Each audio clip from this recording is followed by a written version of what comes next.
on their core business. Some interesting fact about NEO.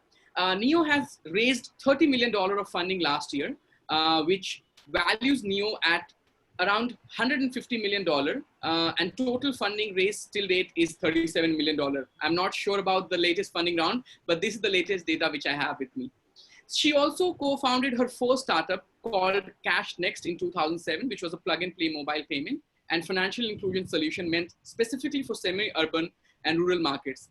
Cash Next was later acquired by Latin American company. She moved on to build Neartivity Wireless, an NFC-based payment platform in 2009. In 2013, she joined Zwitch, India's first developer-focused payment platform, which was later acquired by Citrus Pay in 2015. While leading Citrus Pay, Mabel got to interact with a lot of entrepreneurs and SME business owners. What came out from these interactions was that business owners struggle to keep track of their expenses and use multiple tools and bank accounts to manage their businesses. And that's where the idea of Open came in. Some very quick insights about Mabel. She has received Startup Leader of the Year award from the Ministry of Electronics and Information Technology, Government of India. Disruptor of the Year at DLAI Women in FinTech Award ceremony. Women Leader in FinTech Award at India FinTech Awards 2019, IFTA. She has also been recognized as one of the top 20 women in the FinTech industry. In India at Fintergate 2019, as one of the Wonder Women in FinTech in India by Medici.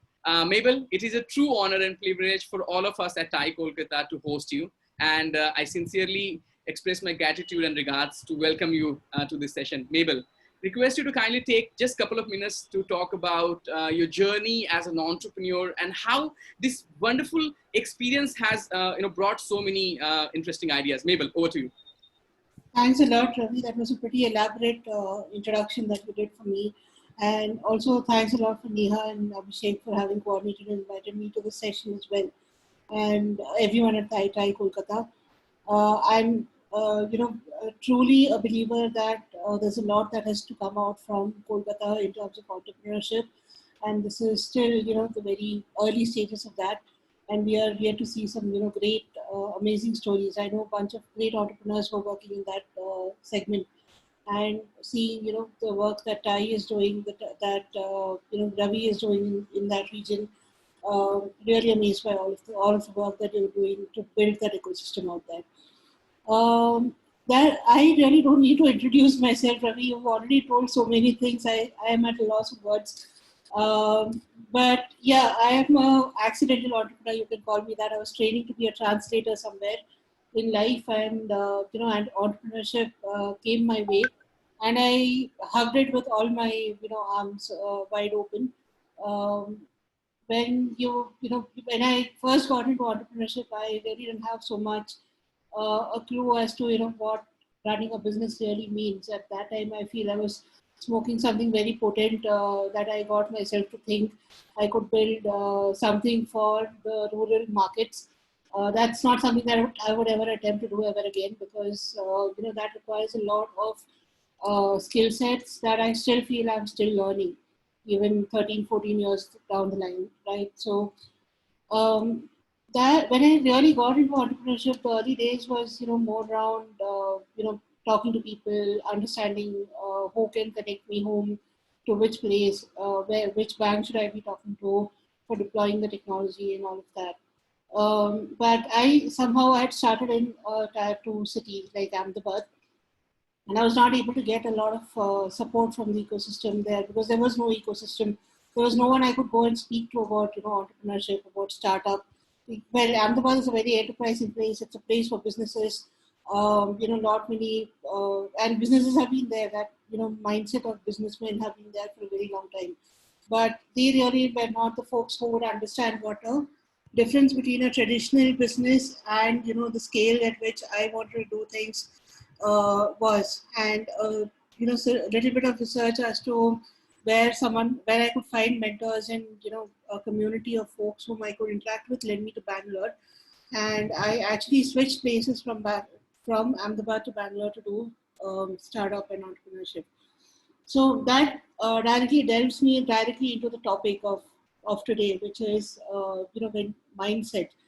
And there's a difference between a business mindset and an entrepreneurship mindset, a traditional mindset of doing business, and a way, a startup, growth or mindset comes in. And there's nothing wrong in either of it, but at the same time, it ultimately defines where you reach your end goal.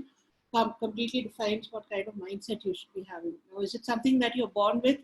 Well, say, some people are born with that, kind of a thing, that, they are born into a business family, and hence they've been seeing a lot of things from the ground up, and they know what it means to, run a business. They've seen close quarters with their parents, with their, uncles and grandfathers doing business. But at the same time, when you and then mindset itself, the term itself goes a little back, and it's something that you are first born with, and that every person, whether it is for business or whatever other purpose, mindset is first thing. You are born with a certain mindset, and then a majority part of it is completely, things that evolve, basis circumstances that you go through in life, and what you see as goals for yourself.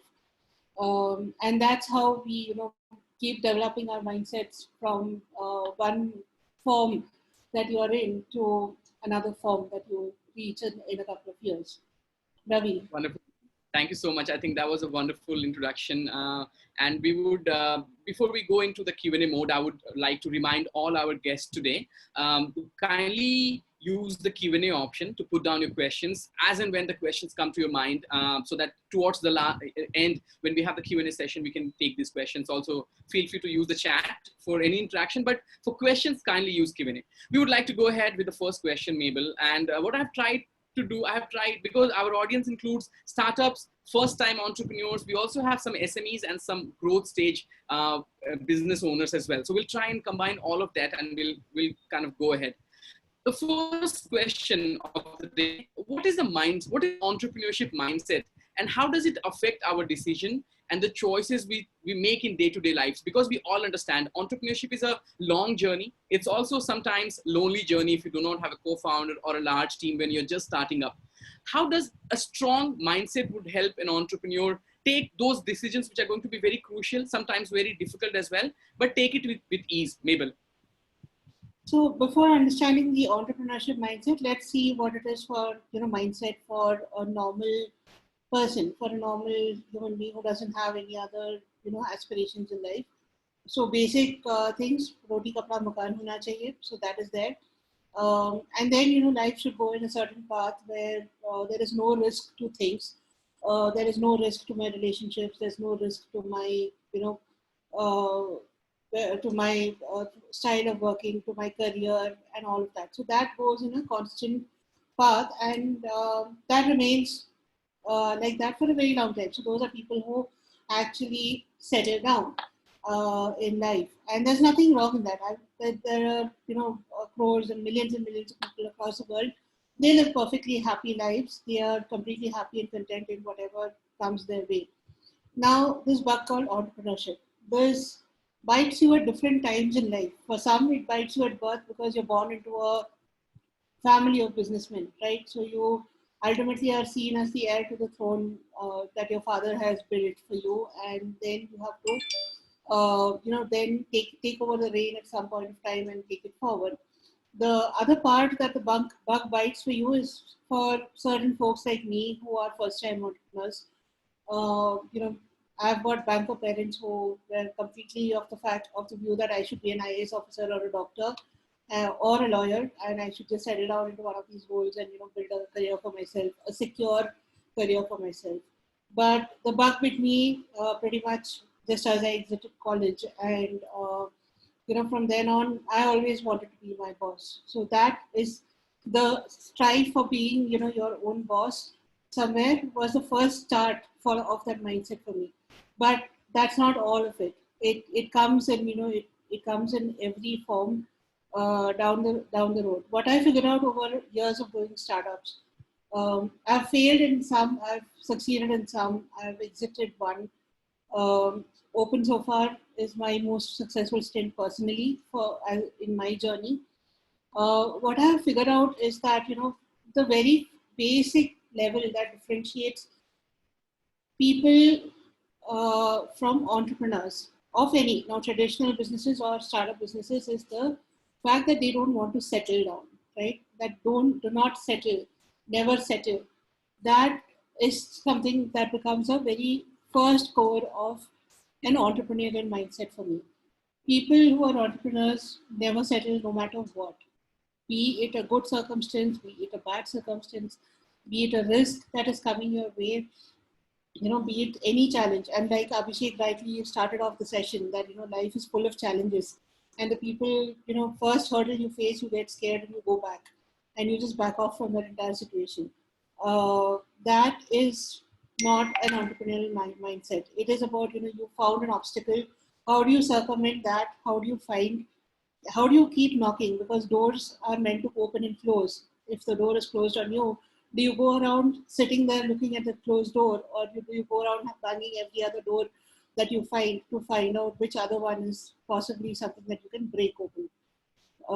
And that's where this entire thing, distinguishes from a very traditional mindset of people. The traditional mindset tend to just settle down at that point. Okay, door is closed. Let me take another job, and let me just settle down. And then the fear that it doesn't, of not, I will not do this again, kind of comes in. But if the bug that bit you is potent enough, then you will definitely start up again, because it will not let you settle no matter what. So you might not start something for another 20, 25 years, 30 years, but before you die, you definitely will do something more, because that bug has bitten you once. Wonderful, Mabel. Really appreciate that. We'll move on to the next question. The next question is kind of on behalf of young people, students, and first-time entrepreneurs. What happens is that there are two kind of ideas. One is that you go finish your graduation, get a specialization, work in an industry, get some experience, and maybe after that, if you want, you can go ahead and build a startup.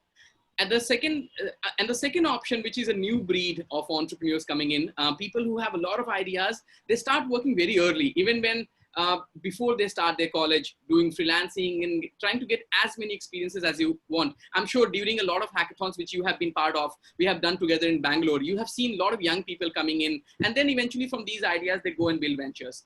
So the question is that if there's a young entrepreneur or a student who might not have relevant industry experience, but trying to kickstart their entrepreneurship journey, what would be your kind of input to these individuals? How do they manage day-to-day challenges, which comes right from finding a good idea, finding a team, finding a co-founder, raising capital, building the technology platform, all of that, maybe? So the very first thing, there's no harm in being a first-time entrepreneur. There's no harm in starting out when you're in college. The only other thing there is that when you are young, all your head is in another place altogether, and you really feel that you've got all the reins and powers in your hand, and you get to control everything. Now that power is a very dangerous thing, so you need to be very cautious that you're using your power in a very careful manner. Secondly, you should never shy away from asking around, because people who have experience, who have worked in a company. So here's what I would say: if you want to build a company, you should know what a company is. First of all, you should have at least some idea of what all is involved in running a company, because irrespective of investors or your product or whatever else, at the very basic level of all of this is the fact that there is an establishment, there is a company, and there are things that you need to be prepared to do, come what may, right? So first start of any doing a business is you should know the very basics. Now, whether you learn it in college, whether you do a course or a program for it, or you use Google videos and watch things, or use sessions that you get where you get to interact with other entrepreneurs to find out how they started out, what was the very first foundation of things for them. Talk to, subject matter experts like chartered accountants and all. And when you do that, don't swallow everything that comes, like literally don't start gobbling everything down, because different people will tell you things from their own experience, their own perspective. It is for you to take what is right and what is wrong from there, and then start moving. But always keep, once you have started working on your idea, you're getting your MVP out, you're slowly, gradually, your startup will start forming into a company, right? When there's a, team, very first team you will have is most probably people whom you already know, right? Your friends or your college mates or people whom you have worked with, would be your very initial team. So that's your, comfort cocoon. But as you scale, there's only so many people whom you can hire into your company that you already know. Then you need to start hiring from outside. Now, for them to stick on, you should be able to, bond with them, and the same way that you were able to bond with your, early team members, and you need to keep that bond persistent no matter how big you grow. Whether you become a CDC company or an ISO, sorry, you go in for an IPO and become a listed company, you should still be able to communicate with your team and hold them core, to that. And with that comes the fact that in your mindset you need to have a very big part of your mindset should be about humility and being humble. You I would say this is something that one of my mentors told me when I started out, that every day when you walk into office, see yourself as the most lowest employee in your team, and see how you would want to be treated and treat others exactly that same very way, because then you will not go wrong. That is your very basic foundation.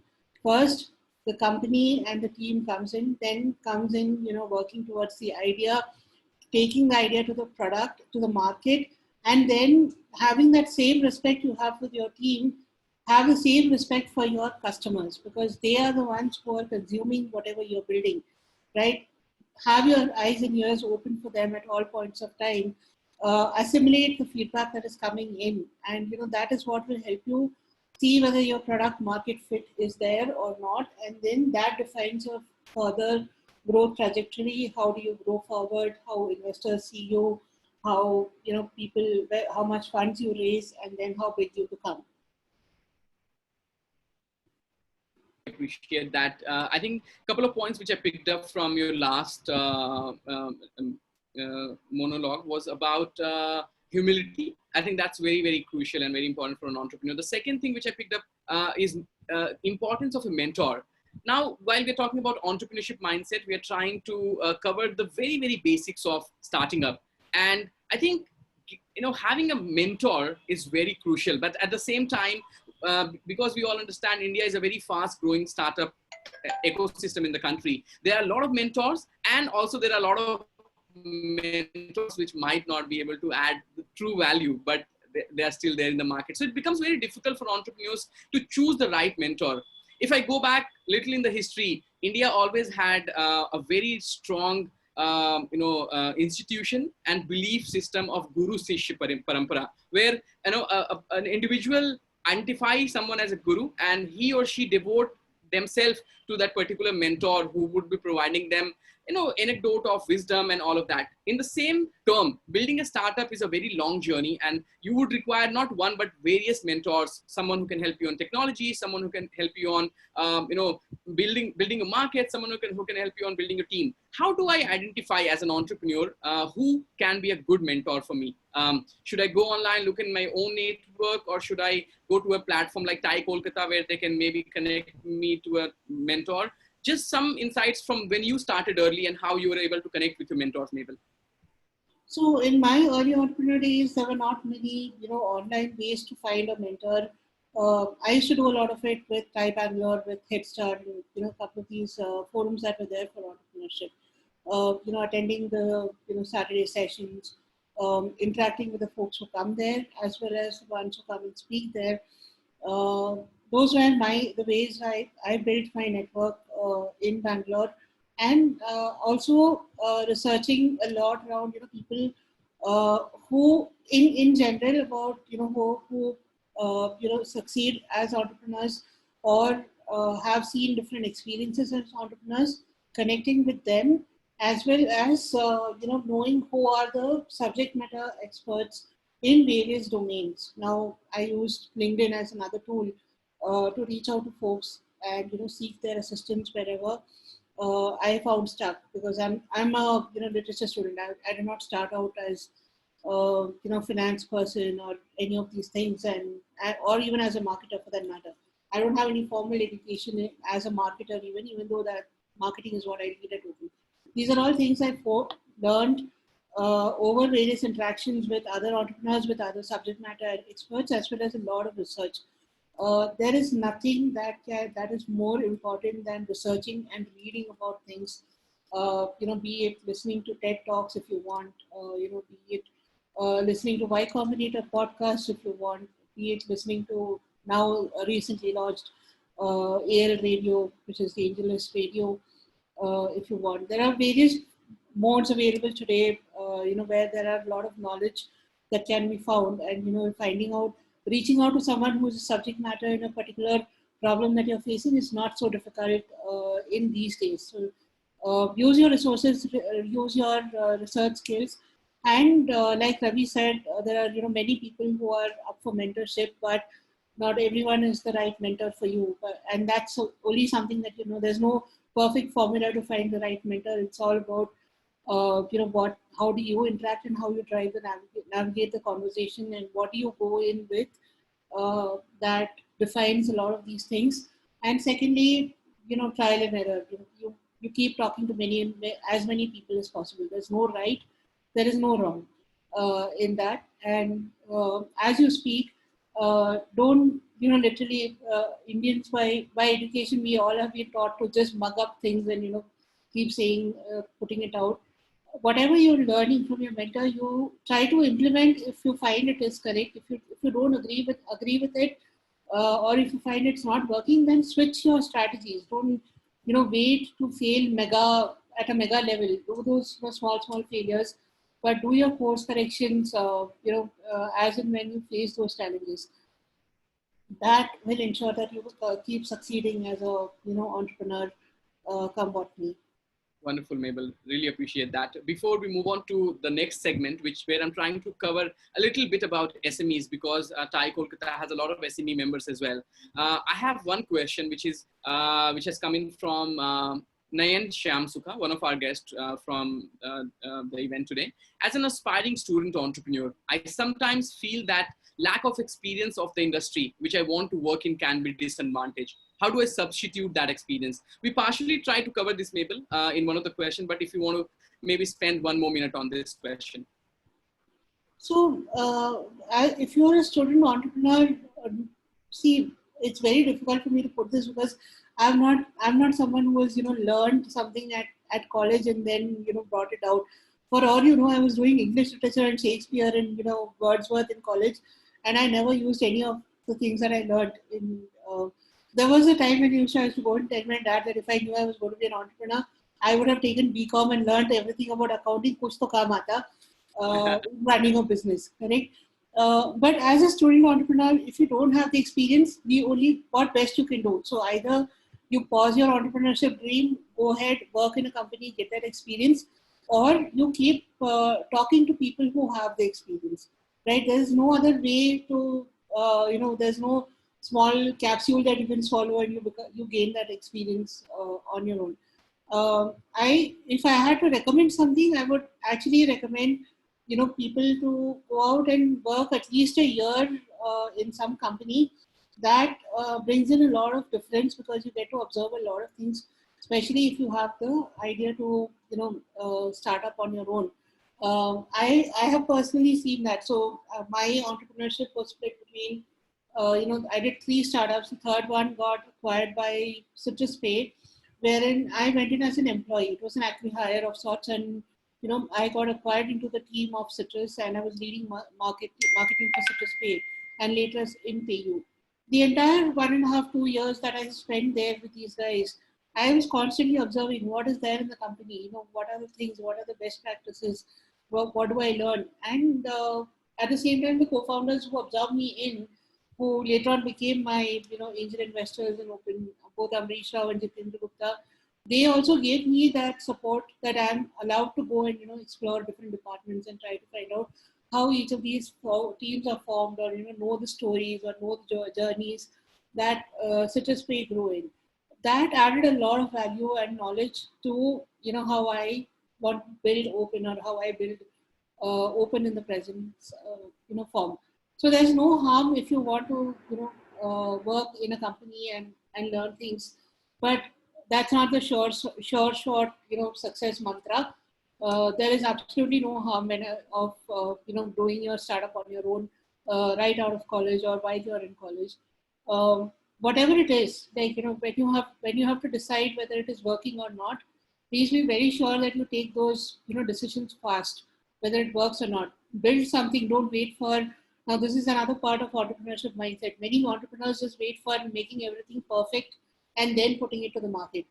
When everything will fail, no matter how perfectly you plan things, things will fail, right? But when things fail, what do you do with it? So if you spend 2 years planning the whole perfect world, and then you wait and you go out and you put something out, chances are you would have already burnt the runway you already had in hand. So whatever you want. I mean, even if you have to fail fast. Go and put whatever it is, build it fast, 6 months, 8 months, get whatever is the minimum viable prototype, MVP, out. Get users to use it. That is the only thing that will define whether it will succeed or not, whether it has got a market or not. Otherwise, you will learn it the hard way that I learned doing near to a T. I tried changing SIM cards, and I finally figured out the user would never change the SIM card from what way. Wonderful, Mabel. Really, really appreciate that. Mabel, you have worked extensively in fintech industry. My next question from our guest is around fintech. Let me, before asking this question, talk about quickly summarizing your experience. So you built Cash Next, which was financial inclusion, Neartivity, which was NFC payments, Switch, payment gateway, something similar to Stripe, and now Open, which is a neo banking for small business. So the question we have next is from Mr. Manoj Patel. We see 400 fintech companies in Bangalore, around 2,000 in India. Looks like a very crowded market. What do you see the future? What do you see the features on lending as a service? What kind of process-driven lendings going to be in demand in some industries, especially SME segment in India? What do you see lending as a service? Because you are a fintech expert, Mabel. If you can share some insights onto that, that'll be helpful. Lending as a service is now going to be an evolving segment, given the pandemic and things that we are in. Lending is pretty much the thing that got fintech in the form of, the fintech that is today started. Before that, it was all financial services. And, I was building the payment gateway also. That time also, it was still just financial services. So lending has a very key pivotal role to play in fintech itself. And now, that the pandemic is on and, most of the lending players are seeing a churn and, that things are changing every day, regulations are changing every day, how much percentage interest where moratorium and various other things are getting defined.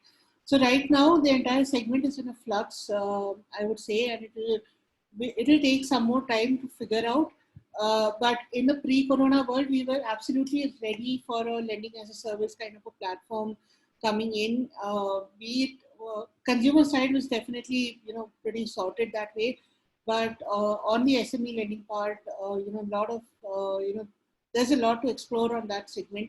Not everything has already been explored. There are a lot of things that SMEs need, and coming out of the pandemic as well, the ones who sustain this entire period and come out will also require a lot of support from lending service providers to come in. So, there's lending as a service is still a wrap around, people who, it's not just directly B2B as it is, right? It's about being there available for the lenders to lend to businesses.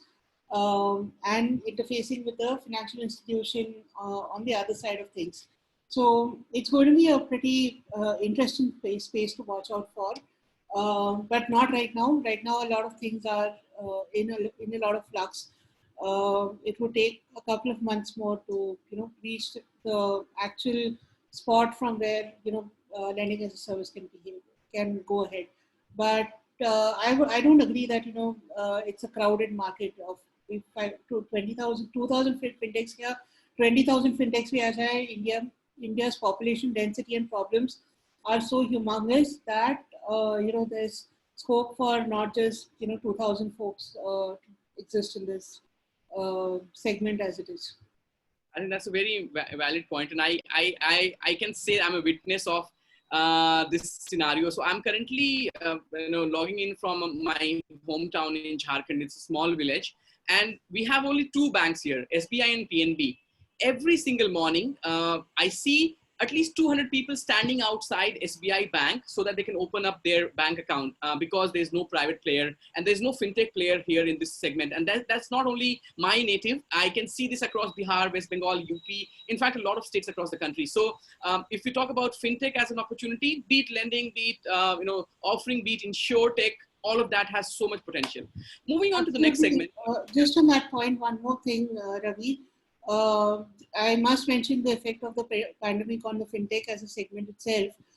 This is one segment which is booming right now because, like you said, the kind of customers who would have otherwise become digital only in like 2 or 3 years have become digital today, right? And that is an opportunity at hand. 2,000 fintechs are still not enough to cater to that kind of demand that is coming in this particular segment. And this kind of answers Mr. Manoj's question as well. Certainly, certainly. So recently, I think in the month of September, Government of India announced the latest state ranking for startups in India. This report also has a lot of data points. I'm going to read out some data point, and then we go to the next question. India is the third largest startup ecosystem in the country. There are more than 28,000 DIPP registered companies in India. There are 32 plus unicorns. The current median age of founders in India is 31, which is very, very nice. On an average, 12 jobs are created per startup, totaling up to 350,000 jobs in the country. For 50 billion funding was raised just between 2014 to 19. And if you look at the segment, 5.7 billion fintech, 3 billion enterprise, 1.4 billion health tech, 1.2 billion logistics, and 11.7 billion e-commerce. Looks like a very strong data point, Mabel. But if we compare ourselves with our nearest competitors, which is US and China, US has more than 200,000 startups, and China has even more. China has 270 unicorns. US has 236 unicorns and close to 700 unicorns. India currently has now 36 unicorns and 3 decacons. I'm sure for all the audience, a company which is 10 billion plus, we have companies like Byju's and Oyo and Paytm, which has decacorn. Still, a country with 1.4 billion population, and a lot of that is young population, we are still far away from calling ourselves a true startup economy or a true startup nation. What do you think is missing, which can, if put together, can contribute to make India a true startup nation, Mabel? Because we understand post-COVID world is going to be very challenging. Jobs are going to be less. People need to be more and more skilled so that they can get opportunities in traditional business the way it was earlier. So I think entrepreneurship becomes kind of a default choice for a lot of young people. Your take on this, Mabel? I completely agree to that. Somewhere, we are comparing ourselves to US and other markets. India is definitely an older country than all of them, but this entire format of startups and all is pretty new to India compared to what it was in the Silicon Valley and all. They've been there for a very long, long time, and it's been more in this century that entrepreneurship of the startup kind that we're looking for in the Silicon Valley, that existed in the Silicon Valley, has come up in the Indian segment. So we are still 20 years, 25 years young. See it like the growth of a human being. Like, are you the most successful person when you're 25? Not really. You still have another 10 years to reach where you can say that I'm now the unicorn capital of the world, and we will definitely reach there. See, just as you pointed it out correctly, now there's a lot of people out of job, right? So now there's also a lack of job on the other side. So what do these people do? There's a big push towards entrepreneurship that is coming there, and that's when you're going to see a lot many businesses being started right now in the post-COVID world, or whenever post-COVID starts. You would start seeing a lot more businesses. Many businesses have actually seen the shutters down, but that's not the end of entrepreneurship in India. Definitely, these people are going to start up again. definitely there's going to be, startups coming up all over again. And then the post-COVID world will also see many more startups and many more, unicorns, decacorns coming out from the Indian market itself. Thank you so much for sharing that, Mabel. I would like to talk about one more very, very interesting aspect when we talk about entrepreneurship, which is mostly ignored in India primarily. I'm trying to talk about entrepreneurship. When we are building a startup in any country, we need a lot of entrepreneurs within our organization, because we cannot survive only on employees, people who take input and deliver. That's very good to have, but we need entrepreneurs who can show leadership, who can take risk, who can actually come in and fill in that vacant spot where it's required. Some of the examples of true entrepreneur are people like Sundar Pichai of Google, Indra Nooyi of PepsiCo. We have people like Satya Nadella, who are true example of entrepreneur, where they did not start a company, but today they're leading some of the best companies in the world. What would be your insight on entrepreneurship as a young person, or as a person when I'm part of a large organization, be it a government or a private organization or a startup? If I'm an entrepreneur, would I be able to get recognition? Would I be able to contribute? And do you think entrepreneurship is something which we should discuss and encourage people? So assuming then that, when you're saying entrepreneurship, the company already accepts that, they are open to having such thing in the way, they operate. If that is so, then it will work really well. But otherwise, we will have to first start building the mindset of entrepreneurship into the companies itself, the way companies format and function. Are they okay to have smaller teams that work on an idea fast and deliver things at supersonic pace for a company? And you're talking of companies that are 500,000 employees strong, for them to have that amount of risk taking appetite, as you would call it, to let that happen. Well, if the company is okay to do that, then you are in actually a right spot. And then if you work in such a company that allows such kind of things to happen, like entrepreneurship to happen, then if you're not making use of that opportunity, then you're wasting a lot of your time by not taking up that chance and taking it forward. So now there are two aspects to this. One is the employers having bringing in the giving an open space for entrepreneurship to happen. Assuming that is correct, bringing in the right folks, which means also somewhere that companies' hiring process also should be such that you're hiring people who have that risk-taking capability, and then who can work at a fast pace to deliver things. Then every product you're building, you're not looking at it as a project, as the way other big companies would see it. But every small innovation that you want to build becomes a small project within the company, not a large project, but a small startup of sorts. And then person who's leading it takes full accountability. So then you have, instead of vice presidents and SVPs, you will have unit heads, business unit heads. And then the business unit head comes in, and he's the one who looks at it as a business at the P&L level, as well as the product and market fit level. And then you have micro teams that work along all the aspects. So be it product development, engineering, marketing, sales, finance, all of these things coming together as a single business unit. I do this with at Open. That's the way Open has been built all the time. We all have, instead of hierarchical structures where अच्छा ये CTO है, उसके नीचे दो VP engineering होंगे, उसके बाद उसके नीचे और दो होंगे. Instead of building hierarchical structures like that, what we do with entrepreneurship, as we would call it, is in the form of squads. We have a squad structure in which Open operates, where every squad has got someone from marketing, someone from product, someone from engineering, someone from QA, someone from finance, looking at all the unit economics and standard metrics, and everything is in place.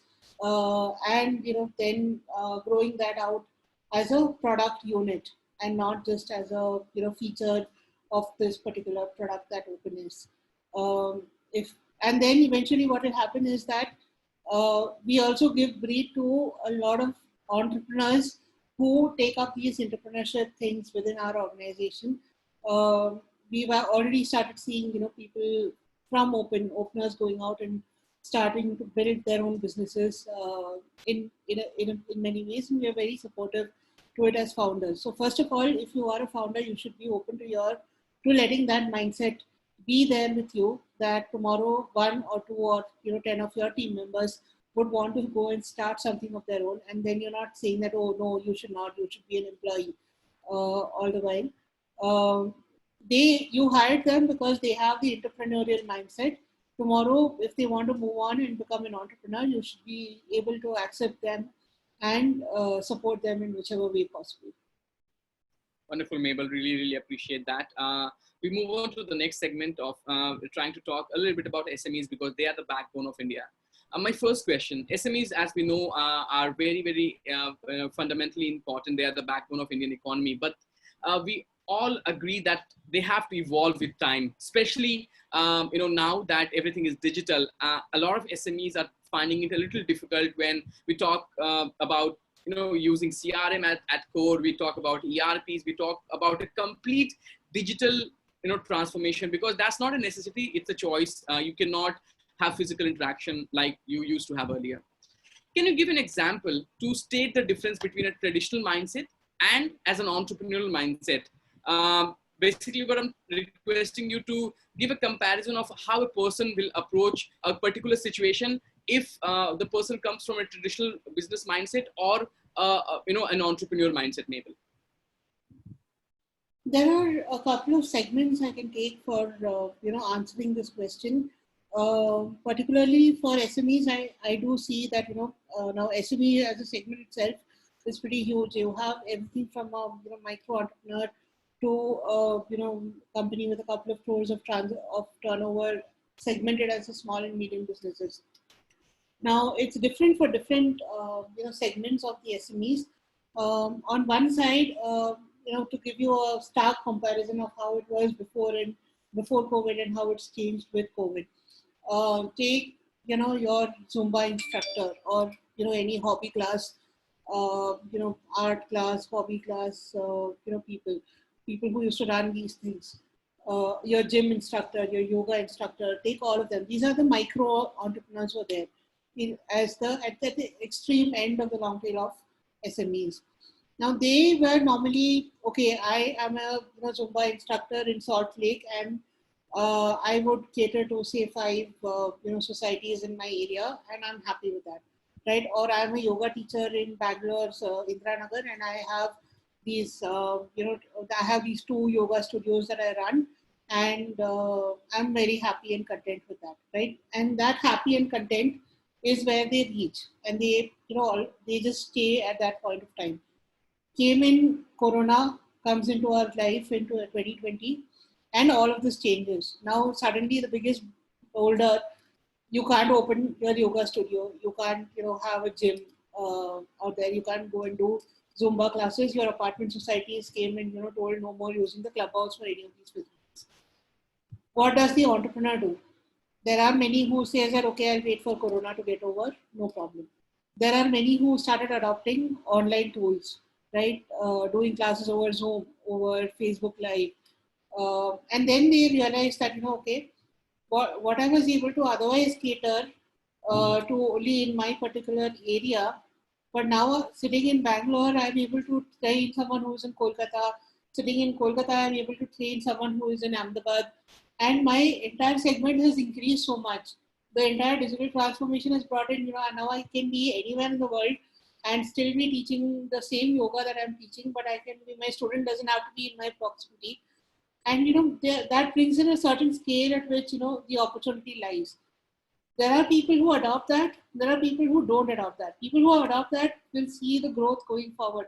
And now with that digital transformation, you suddenly, the person who used to come and scan a QR code at your yoga studio is not able to do it. But at the same time, you have moved to a online adoption, say a UPI, through which you're able to collect, your payments, or whatever was a fee collection over cash for you now has become an online. You're sending a payment link to your student sitting in Ahmedabad, and you're able to collect fees.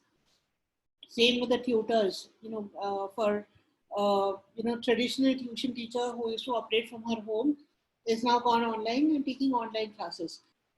Same, if you look at a slightly more evolved segment of SMEs, um, I would take a classic case of a startup, for example, that was making lingerie.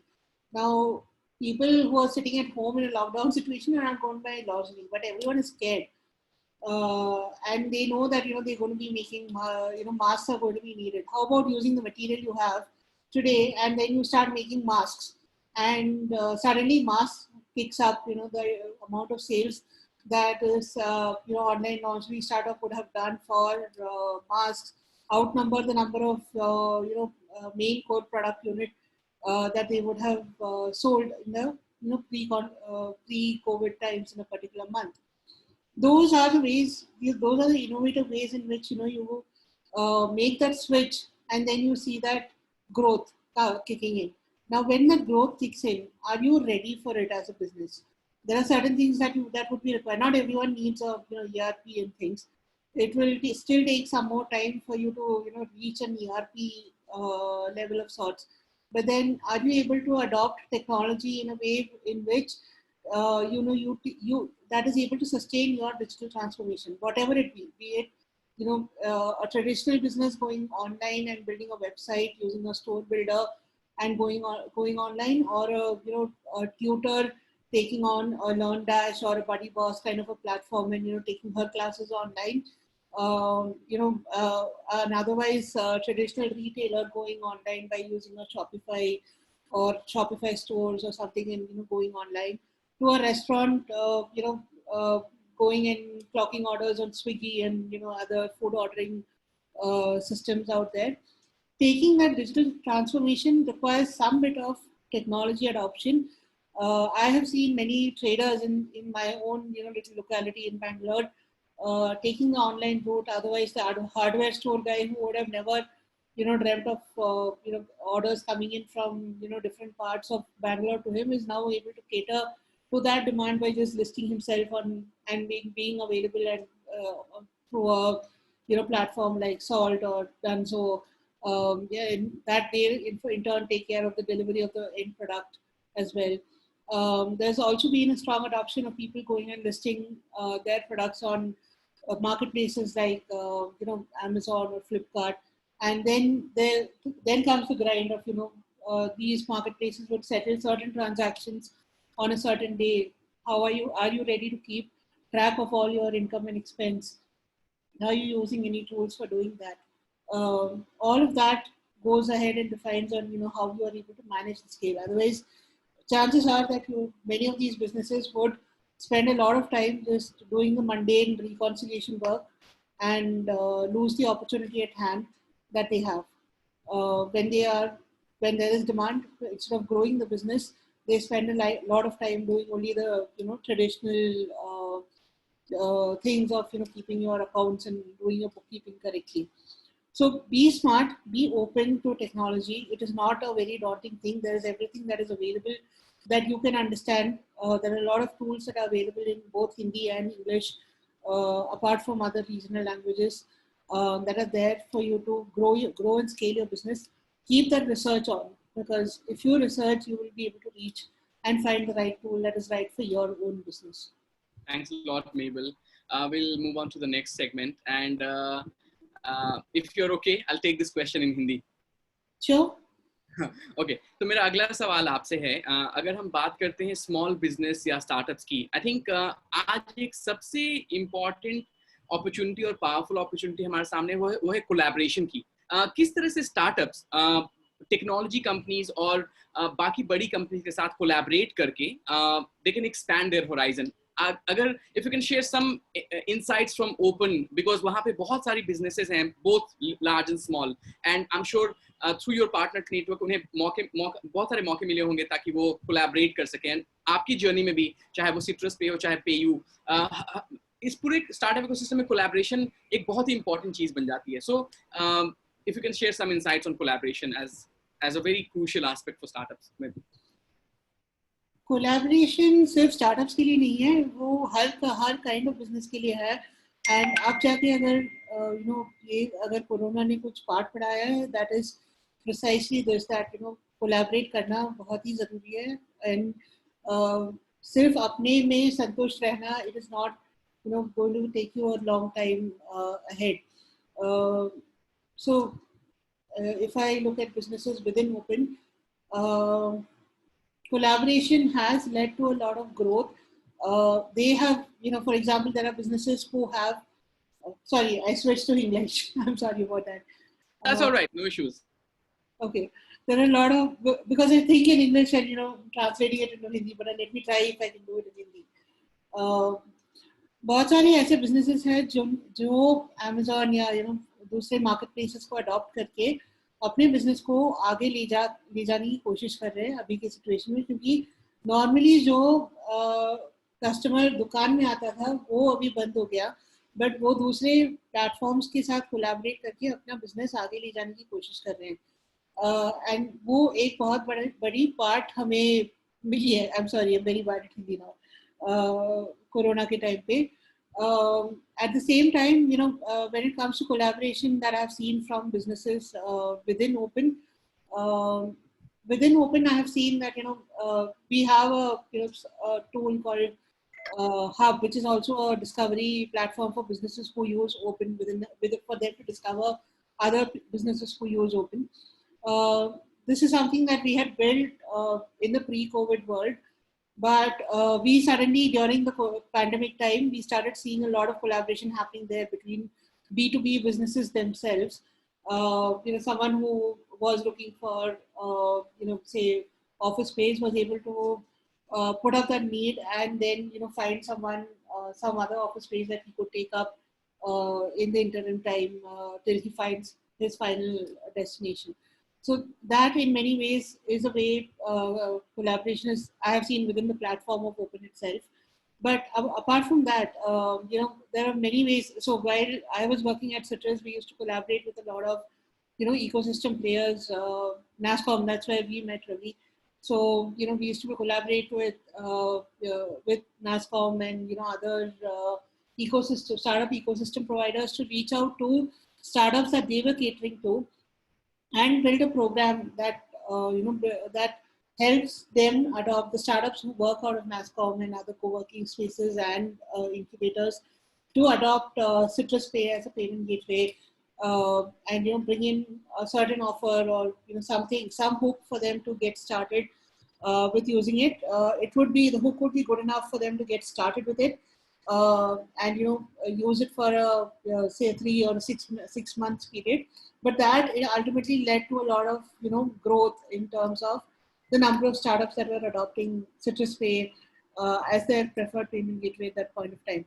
Similarly, here at Open, we have a channel partner program of sorts. So we partner with a lot of service providers who are typically software sellers, who would go and sell desktop accounting softwares, for example, and then they collaborate with us to use Open as a tool for some of their clients. So these are some examples of how collaboration has helped not just a startup, which Citrus Pay was, but also software sellers as a traditional business to use other tools to give to their clients and add value to their clients and keep growing the number of clients that they get on their platform as well, and keep earning alternate forms of revenues while they do it. Thanks a lot. Thanks a lot, Mabel. And I would like to take this opportunity to quickly share with all our guests that at TiE Kolkata, we believe in the power of collaboration as well. And keeping that in mind, last year, we started a very interesting TiE Kolkata rewards program where we have, created a very strong bouquet of offerings from our domestic as well as global partners from across the country. We have offerings from AWS, DigitalOcean, various other companies, including Open Neobank. Open is also a partner for TiE Kolkata Rewards Program. And all TiE Kolkata members can avail this TiE Kolkata reward free of cost. This entire package is more than $100,000 worth. So feel free to reach out to Neha or Brunila or anyone from TiE Kolkata office if you have not still availed the TiE Kolkata Rewards initiative. Again, that was a brainchild of Mr. Abhishek Rungta, our president, and I think a lot of entrepreneurs have taken advantage of the TiE Kolkata Rewards program.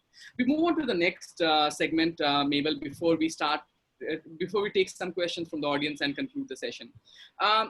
In today's world, why should SMEs, startups, and in fact, all businesses should involve themselves and their employees in upskilling with regard to the modern technology, modern business models, and the ever-changing marketing scenario? Your thoughts on this, Maple? I get asked this question many times, and that too from fellow entrepreneurs who are at my own stage of growth in terms of their companies. That why should I invest in upskilling my employees when ultimately they're going to take the next offer that they have in hand, and I'm just making them more worth for some other company to come and hire them later. So that is a very normal question that I get to hear a lot in my peer groups. I've also seen this in in the traditional businesses that I have interacted with as well. कि मेरा accountant है मैं उसको upskill क्यों करूँ या मेरा sales वाला है मैं उसे क्यों ट्रेन करूँ ताकि वो कल जाके मेरे कॉम्पिटिटर को जाके ज्वाइन कर ले. So if you sit with that fear that you don't want to upskill this person because he will go and join a competitor, the chance is that whatever good he could have done by getting upskilled to your own company, you lose out on that opportunity as well. So don't have that mindset wherein you don't want to upskill someone or give someone an opportunity to grow or find another niche for himself. Have that fluidity available within your organization, and that's a very important thing, because if you upskill him, doesn't matter if he's there with you only for 6 months or 1 year. Those 6 months and 1 year would be much more valuable to you as that resource or that person would be more valuable to your organization in those 6 months that he spends with you than with training, than he would have been without training. The opportunity that you lose out is the fact that you upskill someone and he still uses those things and betters things for your own organization, just because you have the fear that he might just hop jobs and go somewhere else and implement all of these good things that he learns. So have the fluidity to upskill your workers. It's a very important thing. It not just helps them grow, it also in turn helps your own company grow, irrespective of what the form of upskilling would be, and irrespective of the size of your business, or whether you're a traditional business or a startup, doesn't matter. Always put your investment, a small part of your investment should go into upskilling your workers. That's something, and there are very innovative ways. Not every training session has to be a PPT-led session. There are a lot of ways you can incorporate a lot of art or music or theater or improv to get these brainstorming things done. There's an interesting thing I would like to share that we use at Open. There's something called free writing. It's just about you take a cue, put a word like okay, SMEs would like to see banking as, just give that one common sentence to a group of 15 or 20 people that you are closely working with in your team, and then let them just pen things down as it comes. Just whatever is there in the mind, just keep writing it out, and then after 5 minutes or 10 minutes of doing this, give a pause, then let them identify 2 or 3 things that stand out the most, and then combine all of these things together, and then you would have ultimately seen that whatever answer that comes out from this exercise somewhere solves the main cue, the question of the main cue that you had given. So this is a simple example of using a technique that is of free writing. It is not a traditional training methodology. It is an alternative form of training or brainstorming that can be brought in and implemented for bringing out something else, to bring out some product enhancement or something else for your business. such ways, and this is something that we researched upon and we found it off the internet. So there's a lot of many such, research. If you do an online search, you would be able to find out whichever is the right methodology for training your team. But for the fear of, losing your team, don't waste the opportunity of upskilling them, because they would be more productive. Wonderful. Thanks a lot, Mabel. I think that was very crucial insight for all entrepreneurs and founders who might have a team, and important of upskilling. Just a quick reminder to all the guests, we have a few more sessions left for the interaction. If you would like to ask any question live, kindly raise your hand using the raise hand option on your dashboard, and I'll give you the mic access to ask a question live to Mabel. We have our next question from a young entrepreneur. In fact, before that, let me take this interesting question. How and from where I can make my own fintech company application? And this is not only related to fintech, but Mabel, if I'm an entrepreneur and I'm not a techie, I don't know how to build websites, I can't code. What is the best way for me to create a minimum viable product in terms of technology, be it a website or a web app or an application? How can I do that, Mabel? You can probably, so if you don't have a technology skill set within your founding team, then the best alternative is to find someone who can work for you. If you can do that in-house, if funds are available, or you're able to get someone to work for equity for you, try to build it in-house as much as possible. If that is not an option that is there, then probably there are a lot of freelancers who are there who on Upwork or various other portals, Freelancer, Truelancer, go use one of these platforms to find freelancers who can get you your MVP. But then always recognize that if you don't, whatever you're building is still an MVP, and then at some point of time, so always work towards growth, and the growth should include in-housing whatever, especially if you're building a product, or a fintech service, you should have, it's very important to have it internal at some point of time. So on your day one or day zero, if you don't have a tech capability within your founding team, you can outsource and get the very first version of the product out in that format. But then eventually, once you look for some form of capital or investment, at that point of time, you should invest in building your own in-house tech team. That's going to be helpful at a very different level, especially if you're doing fintech, insurtech, regtech, or one of these core segments that interact with one of the larger players outside.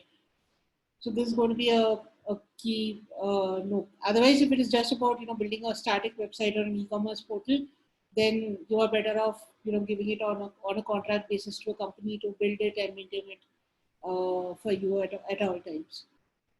All right, we'll take a quick question.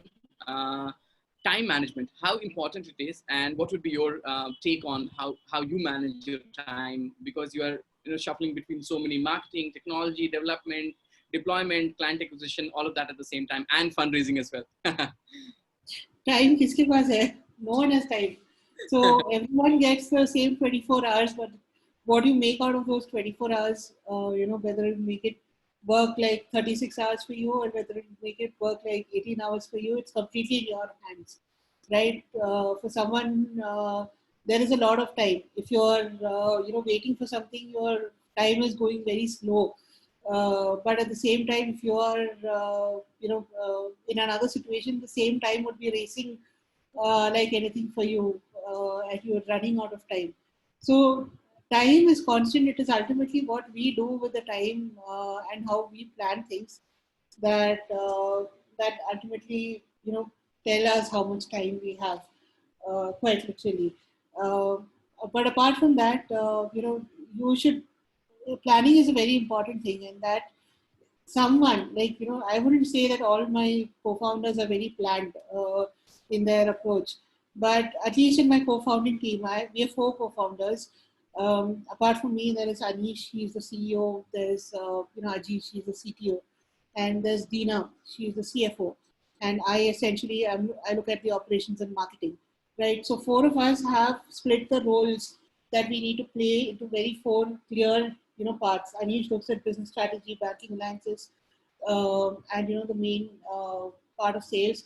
I look at marketing, I look at business operations and merchant operations. So my set is completely clean. Ajish looks at everything that is technology, and Dina looks at everything that's related to finance, investment, investors. So mostly when we are raising funds, it is first Anish and Dina who do the heavy lifting of the investor talks and all of it, and then as things proceed, that's when me and Ajish get involved. When as and when required, or mostly it is in the due diligence and various other stages that we get involved in. But otherwise, among the four of us, there is one person who always looks way ahead in the long term. There is one person who looks at the short term, right? That's a chemistry that we have as co-founders.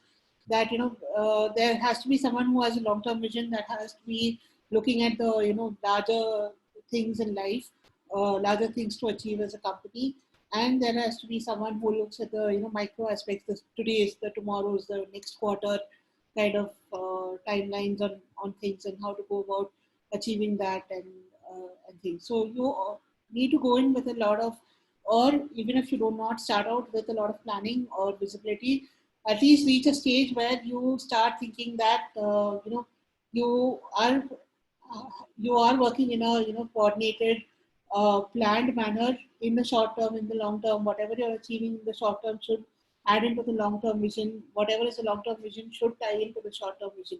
So that kind of planning will help you keep some sanity for yourself, as well as for others who are there in the journey along with you. The second part of this entire thing around time management, I would say never marry your co-founder. I married mine. I and Anish are married, and we are working 24/7 that way. So it is open at the office, open at the home. So my 24 hours is kind of split. Even at home, I'm thinking only about open. That's there's no switch off for me. Dina somehow her co-founder is not, her husband is not involved in open. He does another startup of his own. So that way it becomes a lot more easier for her to switch off whenever required. She's got a small kid as well, and things are a lot easier for her. I think that was pretty interesting. किसी के पास नहीं होता, उतना ही होता है जितना हर किसी के पास होता है. It's all about how to manage it. Certainly. I saw one of the other point on the Q&A, but that's not a question. That's actually a very interesting fact from our Vice President, Mr. Deepak Daftari of TiE Kolkata. He said that, he's mentioning that I was the one who acquired bankopen.com for your startup. Deepak specialized in domain trading. He's a leader in domain. So I think that was interesting. So I just thought I'll kind of mention it here. I think we are very close towards the end of the session. Once again, I would like to remind all our guests, if you want to ask any question live to Mabel, do not hesitate. Click on raise hand option and you can ask a question live. Mabel will take the next question. As a student entrepreneur, it is difficult to manage education and business side by side. If I'm passionate and confident about my business, do you think dropping out is an option to be 100% committed towards my idea? Yeah, your parents will literally come and slaughter me if I tell you to do that. I am not a fan of the current education system. So ultimately, if it is not helping you in your entrepreneurship journey somewhere, and if you are very sure that what you're going to jump into is going to succeed, then it's up to you to decide whether you want to drop out of college. I have a co-founder who dropped out of college, which is Anish. I know that, and he tells me when he dropped out, people used to say लड़की नहीं मिलेगी, शादी नहीं होगी, तुझसे कौन, तेरे साथ कौन रहेगा, how will you be successful? Well, उसको लड़की मिली, that is me. I got married to him despite the fact that he is a dropout and I am from Bangalore, so I did still marry him. People will definitely find value in who you are, and that doesn't define whether you succeed in life or you become great in life. But at the same time, given the choice, if you have the option to complete your education, I am someone who would do that. I have completed my education. I've taken my degree and my postgraduate both very seriously, and I did not drop out from college. Hold on. There's no harm if you just hold on to your passion and run it parallelly for some time, but still complete your education, because some ultimately, tomorrow you don't want to have someone sit and judge you, uh, and that is if you are bothered about it, saying that no, ये बंदा तो drop out है, इसके साथ मैं कैसे काम कर लूँगा. So it should not bother you if you choose to drop out. If you would be having the guts to do, face any such situation that comes into your hand, just like Anish does. Uh, but if you have a choice, do complete your education at any cost. That is wonderful, Mabel. Abhishek, before we conclude, would you like to kind of maybe just have some questions for Mabel, or just have some interaction before we conclude the session for the day, Abhishek? No, I think we had a wonderful session. The only thing that I would possibly like to ask Mabel is that how do you keep calm when things are not in your control? What is your suggestion for developing a mindset which keeps a person calm and stable when things are not going his way? And that happens every time, Abhishek. No. Things never go as per plan. Yeah. It never is how you always think it to be. But at the same time, it's very important to not react, and that's something that I've learned the hard way. It's very important that you're not reacting in that situation. You're responding to the situation, right? There's a difference in that. Classic story है, हर को WhatsApp forward में तो आई होगी, किसी ने पढ़ा भी होगा. बट एक रेस्टोरेंट था जिसमें सब लोग बैठ के खाना खा रहे थे, और वेटर सब जा रहे हैं, खाना सर्व कर रहे हैं, और एक कॉकरोच एकदम से उड़ के आ गया एंड एक लेडी के प्लेट पे के कॉर्नर पे बैठ गया. बट एकदम से वो चीख उठाई, चिल्ला उठी, और खाना उड़ते गिर गई, उड़ता उड़ता उड़ता दूसरे वाले के प्लेट में चला गया. कोई वेटर जा रहा था, वो ट्रिप होके कहीं और गिर गया. पूरा केओस और सब कुछ, पूरा अटर केओस मचा हुआ. वैसी सिचुएशन में जाके एक वेटर एक कॉर्नर से आया, उसने सिर्फ कॉकरोच को देखा, कॉकरोच को उठाया, चुपके से बाहर फेंक दिया. Now there's a difference in that, right? What everyone else was doing was reacting to the situation, but no one saw the problem that was the cockroach in that point, right? And there was this one waiter. He was not the fine dining guys, the highly paid guys who were sitting and dining at the restaurant. He was just a cleaner in her daily wager of sorts. So that was not something that he was taught in any college or school, but he just quietly saw the problem and he went and solved that. Use that as your thing. Keep whatever situation is there. Don't respond at the face of it. If your employee has come and confronted you on something, avoid giving the answer at that moment. Right? You can always go back and tell them your justification for any of your action. You would always be able to go back and respond to it once you have thought through things. Same way, suppose your entire situation goes upside down. Pandemic came in, imagine you're a travel portal, and suddenly you from 1,000 customers a day, you're sitting at 0 customers a day. What would you do? You have to do everything that is required to sustain your business, to see it through the pandemic. True. That would involve cutting down the team, not taking a salary. It can mean many things for you. But at that time, think about it and respond to that situation and do whatever is required. In that time, when you're laying off employees, a lot of people, a lot of negativity will come your way. But it is important that you don't let that affect you, but you see it as something that you need to do in the longer scheme of things for the business to sustain. And try to convey that to whomever you're laying off at that point of time. That this is something that I've had to do without any choice. Given a choice, I would not have done it. Right? But make the other person see, yeah, he's losing his job. He's not going to see your holy halo on your head. But at the same time, even though your horns are visible, try to be as good as you are to the person who you're laying off in that situation. Absolutely. Thank you so much, Mabel. Thank you so much, Mabel. Thank you so much, Abhishek. I think we can keep on going, and it would still be interesting and insightful. But we have to, take a break here, with a promise that we'll come back again next Saturday. And before we conclude, I would like to invite Obranila for a quick thanks to all our sponsors and partners. Obranila.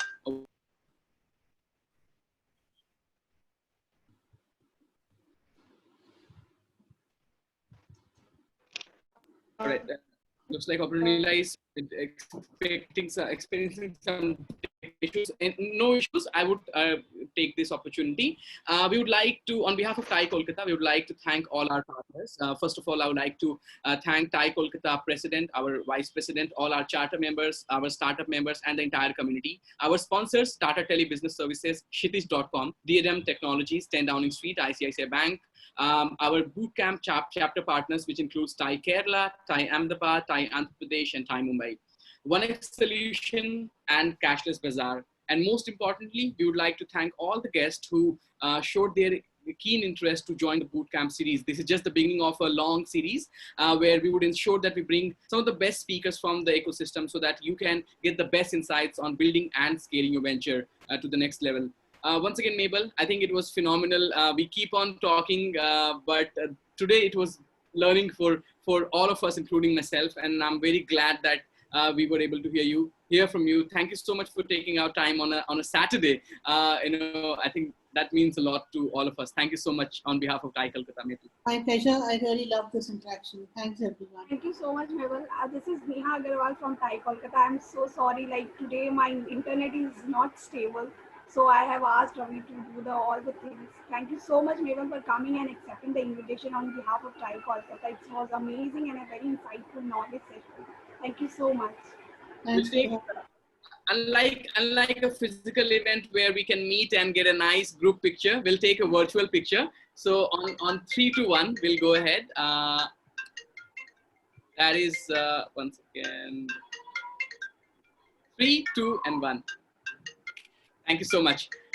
That brings us to the end of the first event of TiE Kolkata Bootcamp. We'll share more details about the next event. Till that time, stay safe, enjoy your weekend. Thank you so much for joining in. Thanks, Nibal, once again for being part of this session. Thank you.